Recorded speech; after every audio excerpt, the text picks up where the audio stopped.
हाय, स्वागत आहे सर्वांचं श्री क्रिएशन चॅनलमध्ये। तर आज तुम्हाला मी 32 साईजचा फोर्टेक्स ब्लाउजची कटिंग दाखवणार आहे। एकदम सोप्या पद्धतीनं मी जसं कटिंग करते तसंच इथे मी तुम्हाला दाखवणार आहे आणि एकदम परफेक्ट फिटिंगमध्ये ब्लाउज बसतो। ब्लाउज शिवल्यानंतर किंवा शिवताना कापड जरासुद्धा इकडे तिकडे होणार नाही, इतकं परफेक्ट कटिंग तुम्हाला मी दाखवणार आहे। तर इथे ना आपलं चार्ट आहे, बघू शकता। आणि मी साडीतले ब्लाउज शिवणार आहे, तर पहिल्यांदा अस्तर घेतलं मी। अस्तरवरतीच मापे टाकणार आहे। मी शक्यतो साधं ब्लाउज आहे ना, म्हणजे फोर्टेक्सचं मी अस्तरवरतीच कटिंग करून घेते किंवा बिना अस्तरचं असलं तरी सुद्धा मी कापडावरतीच कटिंग करून घेते। पेपर वापरतच नाही मी फोर्टेक्सच्या ब्लाउजला। तर इथं आपलं ब्लाउज पीसचं जे काट असतं ना, ते खालीवर झालेलं असतं, तर ते आपल्याला प्लेन करून घ्यायचं आहे। त्यानंतर आपल्या ब्लाउजची उंची होती 13 इंच, तर इथं मी 14 इंच उंची घेतलं आहे। मी तुम्हाला प्रत्येक व्हिडिओमध्ये सांगतच असते, आपलं उंची किती आहे, कितीही असू द्या, 13 असतो किंवा 13.5 14, तर आपल्याला 1 इंच वाढवायचं असतो। तर इथे मी 14 इंच उंची घेतली। त्यानंतर गाळा रुंदी 2.5च घेतली, कारण ही काय जास्त डीप गाळा नाही आहे त्यामुळं। आणि शोल्डरची पट्टी 3 इंच, म्हणजे टोटल 5.5 इंच इथे मी शोल्डर घेतला। त्यानंतर मुंडासुद्धा मी 5.5च घेतला, कारण ब्लाउजची उंचीवर सुद्धा आपलं म्हणजे मुंडा ठरतो। तर इथं 5.5 इंच परफेक्ट आहे 32 साईजसाठी। तर आपली छातीना चौथा भाग 8 इंच आला होता। आणि प्रत्येक मापामध्ये बघू शकता, आपलं छाती कितीही असू दे त्याचा चौथा भाग करून ना तेवढं छाती घ्यायची। त्यानंतर फिटिंगला मी 2 इंच वाढवते, 1.5 इंच सुद्धा वाढवलं तरी चालून जातं। आणि कमरघेर होती 7 इंच, तर 7 इंच आणि प्लस 2 इंच फिटिंगसाठी आणि 1 इंच बॅकच्या टक्ससाठी असं मी 10 इंच कमरघेर घेतला। त्यानंतर बॅकच्या मुंड्याचं ना माप मी 1.25 इंच घेतला आहे, कारण आपलं जे माप आहे ते छोटं असल्यामुळे 1.5 इंच जास्त होतो, त्यामुळे मी 1.25 इंच घेतला। आणि ते गळारुंदी खाली सुद्धा 2.5 इंचावरतीच मी मार्क करून असं बॉक्स तयार करून घ्यायचा। त्यानंतर ह्याचं मी थोडंसं हंडी गळा करणार आहे, त्यामुळं खाली ना असं मी शेप दिलेला आहे गळ्याला। तर ह्याची ना कटिंग करून घेणार आहे आता। आणि फोर्टेक्सच्या ब्लाउजसाठी ना मी हेच पार्ट दुसऱ्या बाजूला ठेवून त्याची कटिंग करून घेत असते।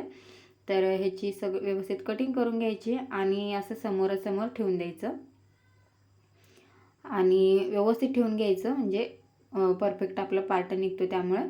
आणि आहे तसंच मार्क करून घ्यायचं आहे, जरा पण इकडे तिकडे करायचं नाही, आहे तसंच मार्क करून घ्यायचं।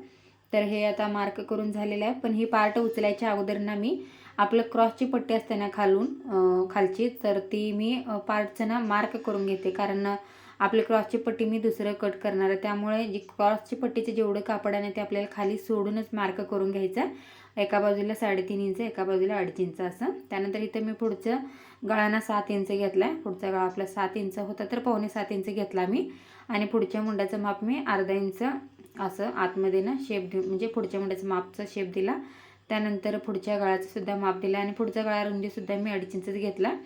आणि जे आपण क्रॉस पट्टीचं एक्स्ट्राचं कापड सोडलं होतं ना, तर तिथं आपल्याला खाली 1 इंच वाढवायचं आहे, कारण आपलं फोर्टेक्सचं ब्लाउज असल्यामुळे ना पफ येण्यासाठी आपल्याला 1.25 इंच किंवा अर्धा इंच खाली वाढवावं लागतो। तर दोन्हीकडं सुद्धा मी 1.25 इंच वाढवून ना परत सरळ लाईन आखून घेतली, म्हणजे दोन्ही जी लाईन आहेत ना ते मिळवून घेतलं।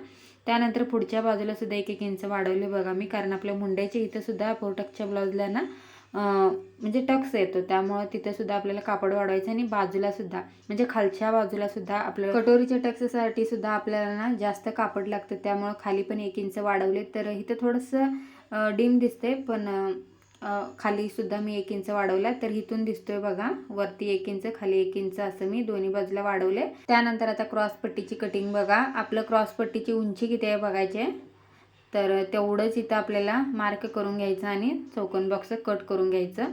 मी हे साडीतलं कापड ना पातळ असल्यामुळं आपण जे बिना अस्तरवाल्या ब्लाउजला कसं क्रॉस पट्टी लावतो ना तशा पद्धतीचं लावणार आहे, कारण कापड हे पातळ आहे ब्लाउजचं त्यामुळे। तर हे बघा मी परफेक्ट म्हणजे जेवढं आपली उंची होती तेवढी कट करून घेतली। आणि आत्ता मी देणार आहे क्रॉस पट्टीची मापे टाकणार आहे। तर इथं मी घेतली 3.5 इंच आणि ह्या बाजूला घेते मी 2.5 इंच। त्यानंतर मी परत एकदा उंची बघते बरोबर आहे का ते, तर थोडंसं जास्त होतं, तर तिथे मी मार्क करून घेतलं आणि व्यवस्थित इथं क्रॉस पट्टीची इथं शेप देऊन घ्यायचा आहे। तर ह्याची सुद्धा मी कटिंग करून घेते आता।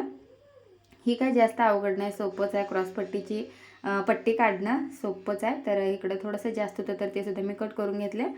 त्यानंतर आता मी बाहीसुद्धा कटिंग करून घेतली, लागलंच त्याची काय मी इथं तुम्हाला कटिंग दाखवली नाही, परत एका व्हिडिओमध्ये दाखवेल। तर आता हे आपलं अस्तरचं सगळं कटिंग करून झालेलं आहे. तर आता मी मेन कापडावरती तुम्हाला मी अस्तर ठेवून कसे कटिंग करून घेते तर ते दाखवते. तर इथं काय करायचं आहे, थोडंसं ना आपलं जे अस्तरचं कापड आहे ना त्याच्यापेक्षा थोडं जास्तच हे साडीतलं ब्लाऊज पीस असतो ना तर ते वाढवून कटिंग करायचं आहे. कारण शिलाई करताना आपल्याला ना म्हणजे अवघड पडत नाही. जरी एखादं कापड इकडं तिकडं सरकलं तरीसुद्धा आपलं ते शिवल्यानंतर परफेक्ट होते. त्यामुळे नाहीतर मग काय होतं, एक कापड ना जास्त सिल्की असतं. तर हे आता मी कटिंग करते ते सुद्धा कापड तसंच आहे. शिवताना इकडे तिकडं पटकन सरकतात, त्यामुळे थोडं जास्त ठेवलेलं चांगलं, आपल्याला शिवताना सोपं पडते. तर दुसरी पट्टीसुद्धा म्हणजे आपलं फ्रंटची जी पट्टी आहे ना तर तो सुद्धा मी इथं समोर ठेवून दिला. आणि ही जी मेन कापड कटिंग करताना आपल्याला कुठं ॲडजस्ट होते कापड हे बघूनच ठेवायचं असतं. नाहीतर मग बऱ्याच वेळेला आपण कसं पण ठेवतोय आणि परत दुसरं पार्ट निघत नाहीत आपली आणि कापड कमी पडतं. त्यामुळे त्यानंतर आता मी बाही कटिंग करून घेते. तर बाहीला ना वर्कचं डिझाईन आहे. तर बऱ्याच वेळेला असं होतं ब्लाऊजला वर्कचं डिझाईन असतं तर जॉईंट द्यावा लागतो. हे सुद्धा ब्लाऊजला मला जॉईंट द्यावा लागणार आहे. तर हे मी शिवताना व्यवस्थित करेन. आणि आता ही आपली झालेली आहे.